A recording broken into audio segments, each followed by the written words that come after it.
Now let's see how it looks.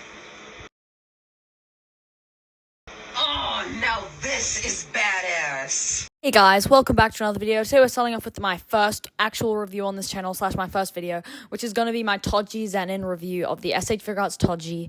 This is the only, my second JJK SH Figuarts, well third, because I own Geto and Gojo, but here's the side of the box. Here is the back of the box, which has a bunch of promos of Toji Fushiguro. Here's the other side, which also looks really cool. It has, a bunch of pictures of Toji's faces and Toji's, all of his accessories, and, randomly his foot, why they have to have that there? Here's the top of the box, which is just one promo of Toji Fushiguro himself. And then after this, we have a bunch of... And then here's the front of the box, and you can see the amazing-looking figure inside. I just can't wait to open this guy up. Waiting right now is going to take so long. So let's just get him straight out of the packaging. Should I start with details? Yeah, let's start with details. Starting off with one thing I've got to say is the... freaking looks like he's been ripped straight out of the anime. Look at this pants. They're sculpted amazingly well. The feet... everything. This figure is amazing.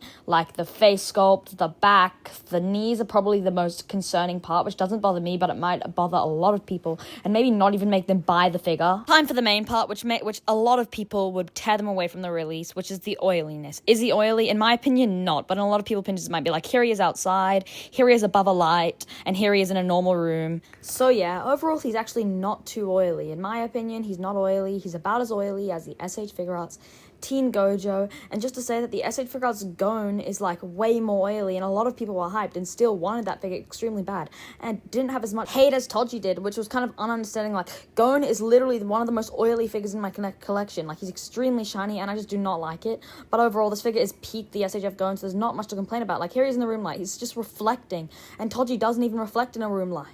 Out of how oily Toji is, the biggest skepticism is probably the knees. That's probably it for me. And then, yeah, other than that, he's sculpted extremely well. Anyways, in my opinion, guess what it's time for? Accessories, baby.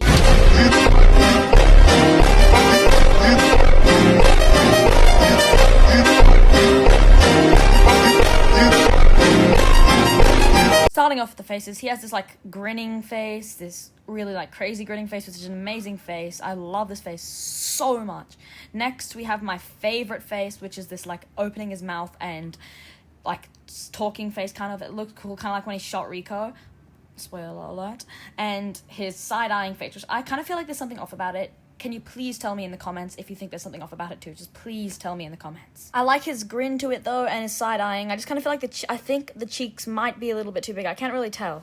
And yeah, disappointingly, that's all we get for faces. Just a bunch of happy faces. Luckily, we got 4 happy faces, not just 3 or 2, but come on, you could have included any, normal stern resting or angry faces. But, please and hopefully we can get those faces with this SHF new Toji with the jumper. Please, come on, Tamashi, please make this Toji. Next, we have this winded hair, which is also sculpted very, very extremely well. I love it. I love all the spikes and sculpting in it. But it can leave a bit of gappage on the back of the head sculpt, which kind of looks weird, but I guess it's fine from certain angles, depending on where you pose it. And here's how the winded hair looks like with all the other faceplates that Toji comes with. So yeah, overall pretty good how it includes a winded hair sculpt, but it's probably what's to make up for the no angry faces. Anyway, let's move on to all the hand sculpts he comes with. He comes with fisted hands that's sculpted all overall well, opening hands which are also sculpted very well, holding hands I think, or relaxed, and then clenching hands for all of his, fighting and going crazy poses. Comes with the soul-splitting katana and the inverted spear of heaven, which I've got to give a lot of credit to this since they actually sculpted, scuffed up, and, damaged marks all in it. And then the inverted spear of heaven, there's not much to say about it. It's the inverted spear of heaven, and it's sculpted exactly accurate to the anime. And then he comes with the storage worm from Jujutsu Kaisen. It's broken down into 7 joints, which it also articulates very well in all the 7 joints, and it can go into any, poses with Toji. And just so you know, the head sculpt is broken down into a double ball peg. To get the worm on Toji, you have to remove this part and then pull off Toji's head and then put it onto Toji and then put Toji's head back on, and then you get Toji's perfect, peak, amazing freaking worm on him, which looks so peak and looks so fun to pose with. He comes with his, stretching hands. Do you have, a line in between them? And then what's that? We have a bloody Gojo head sculpt. Oh my god, this is so cool and so amazing to have. You can recreate so many iconic, amazing, so entertaining scenes with it. Seriously though, we finally get a good Gojo bloodied up DLC. Time for the head articulation. Here it is with the worm on. It's pretty good.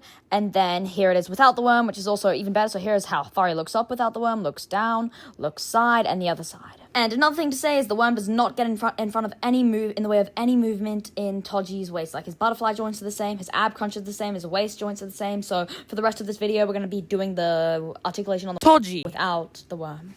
So the ab crunch and waist movement overall is really good. The butterfly joints go about this far backwards, and then the ab crunch is this far, the back crunch is this far, this side and the other side on the waist is also really good. Double jointed arms, good hand movement overall. So yeah, the upper body moves well. Time to see the legs. So they kick up about this far, which is honestly really good. He has a thigh swivel on both legs. He has like a leg with a folding in thing, which is single jointing, which is kind of annoying since Gojo has more range, freaking Gato has more range, and Gato has the same leg design. Like, could have you done this to Toji? No, you don't! Extra little joint in here is supposed to help with the King of range, what does none? Here's his foot range, which is great, and that's about it for articulation. Time to show you off the QC issues. When you bend around his head, It falls off! depending on the hand, when you bend it around, it Falls off again! but the fist hands work perfectly well. The waist is slightly loose, but time for some size comparisons. Here he is next to Teen Gato and Gojo. Here he is next to Moro. Here he is next to Gon. Anyway, thank you for watching, and yeah, that was about the whole review. I hope you enjoyed watching, and finally, good. Bye!